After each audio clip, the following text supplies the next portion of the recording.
In this episode of Avenue Sports, what's the buzz about daylight saving prime? Dr. David Forbes, founder and pastor of Columbus Christian Center, a man who knows, breaks it all down. It's all right here, only on Avenue Sports.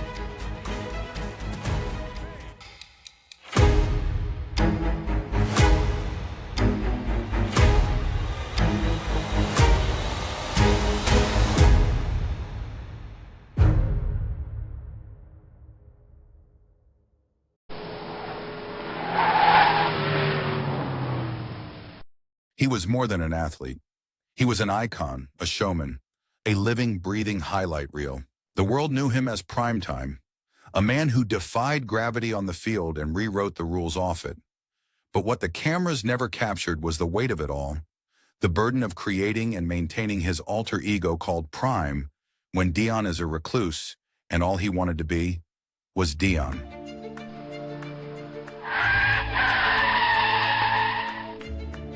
For years, he had run from the pain, outraced the doubt, danced past the darkness. But tonight, there was nowhere left to run. Money, fame, championships. Deion Sanders had it all, except peace. And so, on that night in 1997, Deion Sanders made a choice to end the pain. But God had other plans.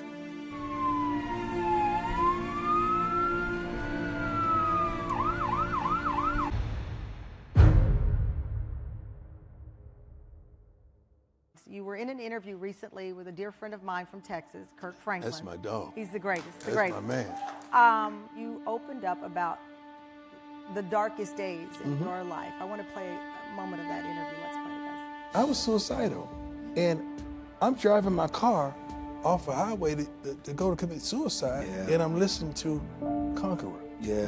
It was like double-mindedness at its finest hour. And slowly but surely, it didn't work because God kept me when I ran my car off the side of the highway in Cincinnati, Ohio. But slowly but surely, your music brought me back, dog. Like, I know all your stuff, look forward to all your stuff, and you know the relationship we have. So I needed someone like you that I could understand, that I could relate. Hello, everybody. Welcome to this show. It's called Avenue Sports. I'm your host, Tony Reynolds. Today, we have a very special guest, Dr. David Forbes, pastor of Columbus Christian Center. And Dr. Forbes brings a very unique perspective, not only as a spiritual leader, but as also the son of Dr. David Forbes Sr., who is a founding member of the Student Nonviolent Coordinating Committee, that's SNCC. He worked alongside Dr. Martin Luther King Jr. His family's legacy of faith and social justice is truly inspiring. Dr. Forbes, thank you for joining us today. Absolutely. Tony, thank you for having me as well. It's great to be here with you. Can you tell us how you came across the meeting and how you led him to faith and prayer? Yeah, absolutely. I don't mind sharing that.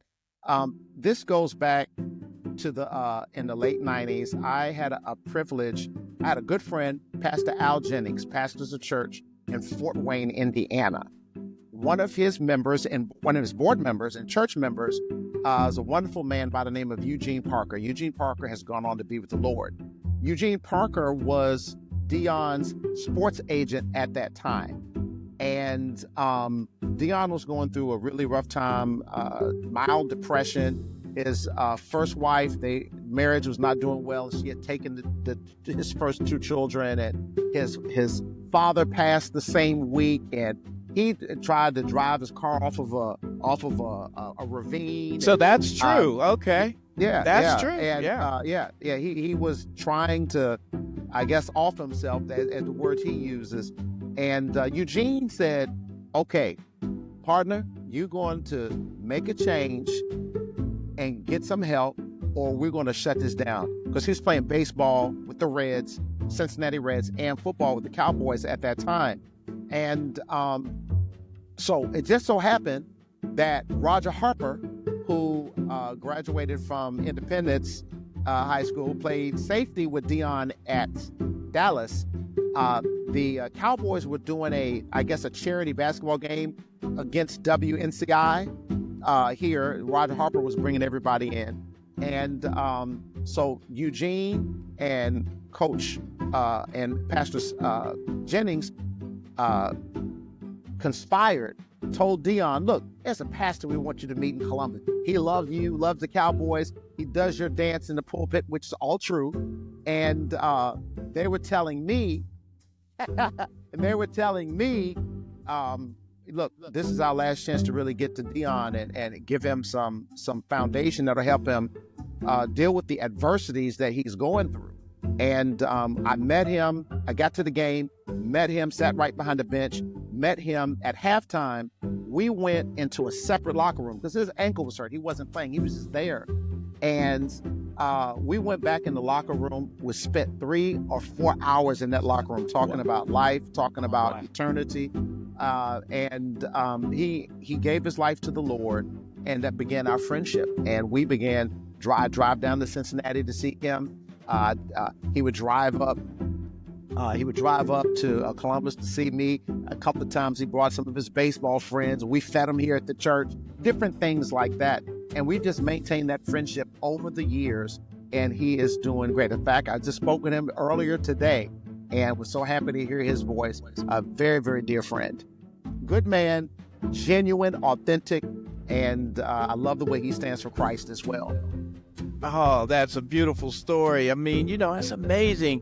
I remember I always went to Clipper Stadium, and he was there for something at Columbus Clipper Stadium. Like, that's Deion. Yeah, that's amazing. Now, look, Roger Harper, let's just be honest. Don't leave this out. Roger Harper would hit a man. That he was some kind of strong safety, boy, I'm telling you.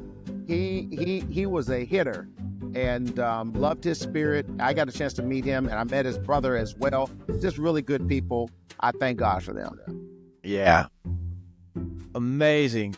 Thanks for sharing that. So what you're talking about, your identity isn't defined by your wins or losses like the Dallas Cowboys. They could care less if they lost. They were just happy in what they had just experienced. So that's amazing. And I'm sure a loss does hurt. I mean, I look at what happened with Ohio State, and we are all with them. Well, not all of us were with them. I was with them. That hurt that last game of the season. I mean, that really, really hurt. And I think it hurt the players. I think they were all hurt. And but if you look at it, that hurt fueled them to work hard and really batten down the hatches and make a difference. And I think it helped fuel the next 4 games, which were all victories. So I think there's a microcosm there that if we face hardship and we face adversity properly, and the scripture says you're going to face temptations, you're going to have trials, you're going to have temptations, you're going to have tribulation, not great tribulation, but you will have tribulation in this world. But Jesus said, I've overcome the world. So walk with me and I will show you or teach you how to have victory. And victory means I come out the end better than I went in. And I think the Buckeyes are better off out of what happened, even if they had lost Monday night. But winning on Monday night, just really, that championship really makes everything worth it. Another microcosm you saw, and it proves that Christians are not flawless and perfect. You remember the game against Texas, and the Deion Anderson. Yes. No, yeah. Look, hey, I was weak for a moment. It got me out of my character, got me out of my Christ suit, and I went right to the sideline. Notice what he did. Immediately or quickly repented. And then the Lord honored and rewarded him very, very quickly. And of course, rewarded all of us as well. That was very much worth it. So I love the fact that sports and spirituality are very, very similar. That's why you see the example. Paul uses the example, the boxer. You don't fight against the air. He uses about the runner. We run with patience. He uses these metaphors because sports teaches us so much about maximizing our ability, maximizing our potential, and those are very spiritual qualities and traits as well. And what these young men have started to do, and young women, because I shared with you the women on the softball team at Oklahoma, and if you can find that, I mean, they had some wonderful testimonies. culture has changed. Now, I'm a product of the 70s and 80s, so I can give you, if I say, and you're about somewhat in my genre, if I say the Immaculate Reception, you know I'm talking about, you know what I'm talking about, right? I give you Hail Mary, that's Roger Staubach and the great Cowboys against those horrible Vikings, man. I don't like those Vikings at all. And he had, 1 or 2 plays left and completed the Hail Mary. Notice how culture was engulfing faith and the Bible and the God of the Bible into the things that were happening on the field. They don't do that anymore. No one really talks about God. Nobody really wants to put the God of the Bible out there. So God said, well, I will raise up some young ladies and I'll raise up some young men that will honor me. Black, white, offense, defense. I mean, just on our team, you got Will Howard, the quarterback. You have Caleb Downs on defense. You got Travion Henderson. I mean, we can go on and on and on. And it is so refreshing. Ibuka, I just love seeing our young men, in this specific case, honoring God. It is so fulfilling. And I bless them all, man. I bless everything they're doing because I know that God will get the glory. You have discipline, perseverance, teamwork. That fits right along with Christian principles. Oh, absolutely, it does. It does, because whatever we do it heartily as unto the Lord. So I'm not a pastor that's a Christian. I'm a Christian who's a pastor. If I'm a bus driver, I'm not a bus driver and sometime I take Christ with me. I'm a Christian who is a bus driver. If I'm a school teacher, I'm a Christian who is a school teacher. I think we have to look at which came first. And for a Christian who is passionate, Christ is not only central, he's first. He is the reason that we do what we do.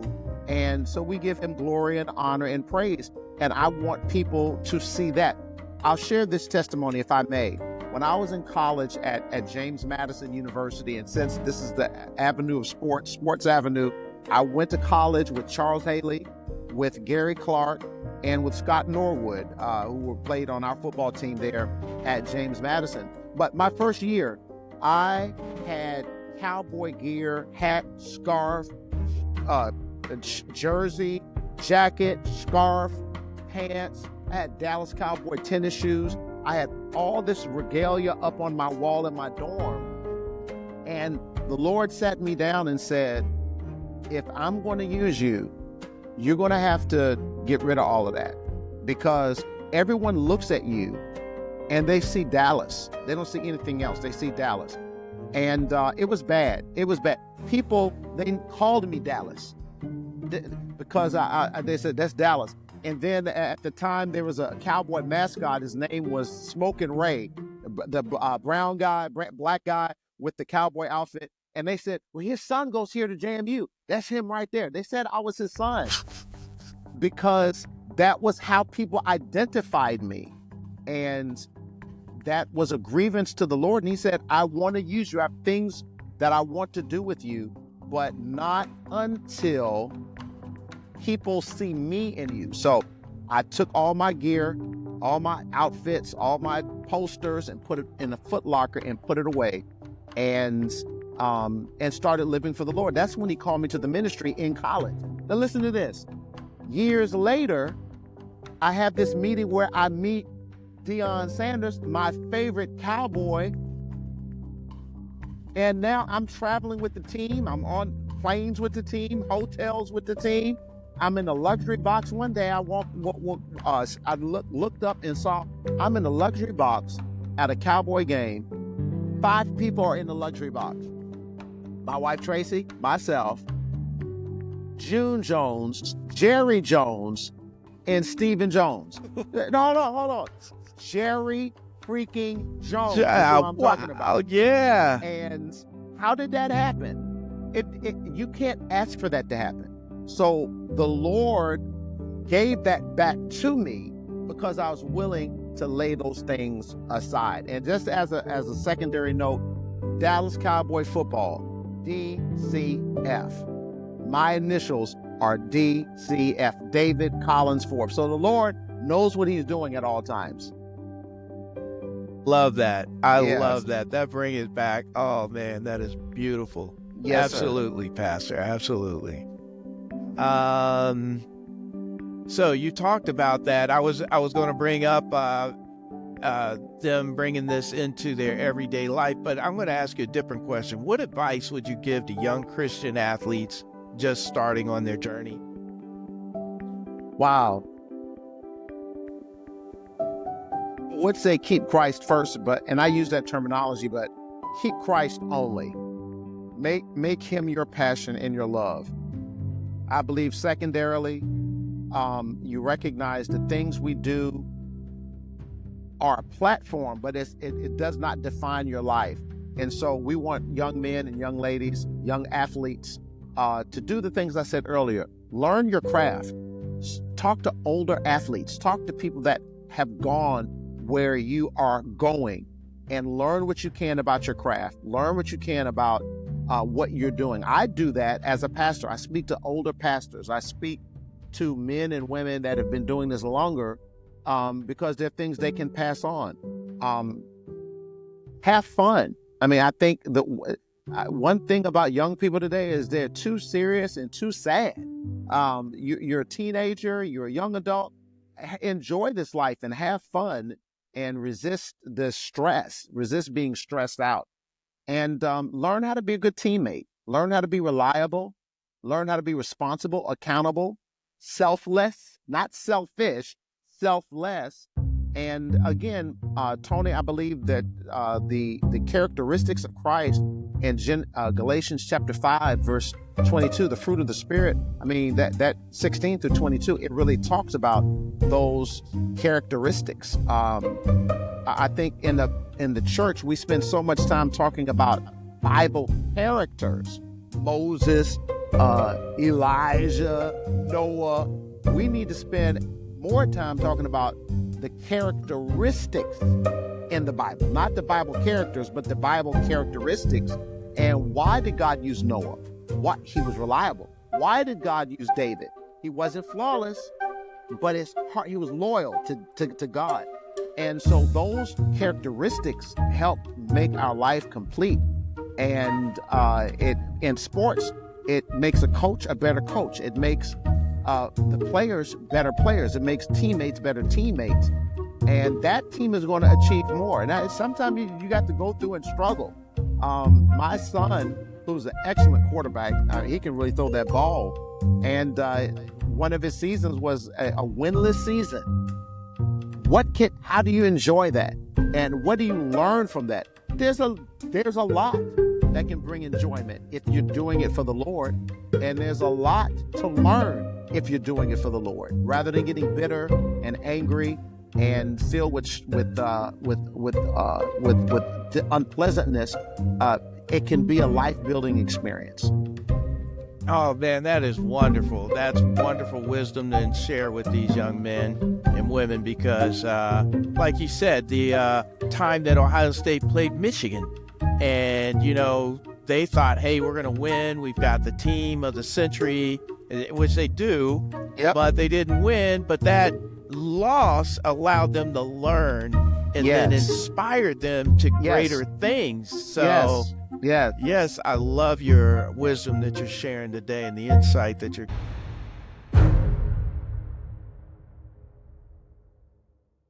Dr. Forbes, let's ask you a question that comes up with sports. We've heard a lot about God rewarding people when they're successful or people acknowledging God. They've gotten a touchdown, they look up, thank you, God. And got me thinking about, like, Ohio State played Notre Dame. And Notre Dame has their faith and their way of doing things, but they all prayed too. And so I wonder, does God reward faithfulness, right, and victory? Athletes point to the sky or kneel and pray. And what happens in cases like that? Both teams kneeled and prayed. How should we interpret this or think about this? Hey, Tony, that's a great question. Listen, whoever prays the best, I guess. No. Yeah, go Bucks. I think it's a little more nuanced than that, and a little more fundamental and basic than that. I believe that, first of all, we got to look at a scripture, say, for instance, Colossians 3:17 and 3:23, that says, whatever you do, do it heartily as unto the Lord, not unto men, because that's where your reward comes from. And then I think also, Tony, of Matthew chapter 10, verse 32, Jesus says, this is the red letters, the hot sauce. Jesus says, if you acknowledge me before men, I will acknowledge you before my Father in heaven. If you deny me before men, I will deny you before my Father in heaven. So in the first instance, I think what we're seeing is that people are more willing to stand up and to represent or to reflect or to give God glory, because if he is the center of their life, then quite naturally, you mention the thing and or the aspect of your life that is most important. So that's what I think we see happening. On a secondary note, and this is maybe where the gridiron or the basketball court comes in, a person who has accepted Christ and connected to Christ in their heart is going to bear the fruit of the Spirit. All right, that's the actual Christian character: love, joy, peace, long-suffering, meekness, temperance, gentleness, goodness. They're going to embody those traits. Will we not want people like that on our team? You want as many people like that on your team. So it's not that God picks favorites. I think people who are yielded to Christ do better at their job than people who don't, because they're doing it for someone bigger. They're doing it for the Lord. And therefore, these athletes are better teammates. They are better roommates. They are better on the field with one another because they're selfless. They are thinking of others more than themselves. That's what you really do want in sports. So I think it does bring an edge, but not because God weighs, puts his thumb on the scale. And I sure am glad he helped Ohio State win on Monday night. But then you could ask the question, okay, what happened the last game of the season against Michigan? So the fans weren't praying hard enough. So prayer does work, it does help, but I think what's more important is that what we do is glorifying to God, and it's glorifying to God when we glorify him. So thank you, Pastor. It's not about asking for victory, but asking for God's presence and guidance in whatever happens. Right. That is beautiful. Thank you. The question I have is, how can athletes who rely on their faith navigate, through the tough situations? Sure. I remember seeing on YouTube or on X, this was last summer, it's actually the national champions in women's softball from Oklahoma University. And these young ladies, 4 or 5 of them were on a platform press conference, and they answered that question. And they said, it's not necessarily winning and losing. We get injured. We have injuries to deal with. Some of us, maybe we were coming up and got cut, or somebody was moved ahead of us and we were on the bench. You experience those things in sports, and honestly, we experience those type of things in life. And so the goal is not necessarily, I want to win every game. The goal is, I want to learn this sport. I want to master this sport. I want to maximize my skills, hone my skills. I want to do this for the glory of the Lord. I want to help my teammates be better. And then ultimately, I do want to win, but that's the very last thing. I want to learn the sport. I want to have fun. I want to get better at this. I want to glorify and honor God. I want to help my teammates. And if I could put all that together and gain a victory, that's great. But these young ladies, and these are the national champions, they said, if we lose, we glorify God. If we win, we glorify God. I'm thinking about Paul. Paul said, if I live or if I die, I'm glorifying God. And that is the motive I believe is helpful for young men and women in high school or collegiate sports to keep that balance. And Tony, I'll tell you one other thing, and I practice this in marriage, I practice it in life, I practice it as a pastor. I use the rule of 2. in 2 minutes, will what just happened make a difference? Probably most things they do. In 2 days, will it make a difference? Maybe. What about 2 weeks? And I keep going, 2 months, 2 years, and then 2 decades.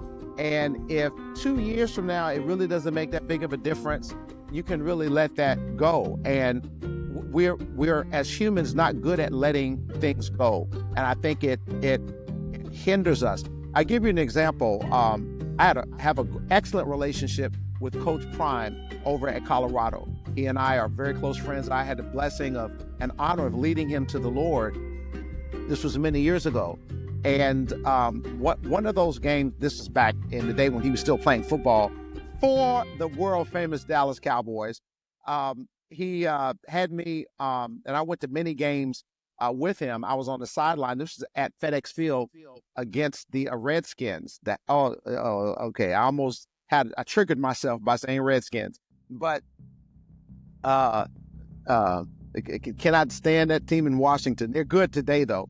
But anyway, after the game, I got over. I led the prayer at the center of the field for both players from both teams, and led that prayer. And then these guys, the Cowboys lost that game, but these guys are hugging on each other, loving each other, and giving each other five, dapping each other up. And I'm just like, I'm still upset that the Cowboys lost. And I realized I'm more upset than the Cowboys. These guys sweat and laid their life down on the football field, and I'm just standing on the sideline looking like a coach, acting like a coach. But I realized, you know what? You have to be able to let these things go. And I think athletes have learned that. Maybe they've been trained to do that from a young age. If you get burnt or you make a mistake, you have to let it go. And prayerfully, it helps you become a better person.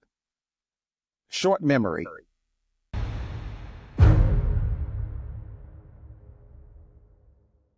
Thanks for watching this special episode of Avenue Sports we call Daylight Saving Prime, which deals with the issue of suicidal thoughts and attempts. If you or someone you know are having these thoughts, please dial 988 Suicide and Crisis Lifeline. It's free, confidential, and available 24 hours. Until next time, always remember to stay kind, stay curious, and stay blessed.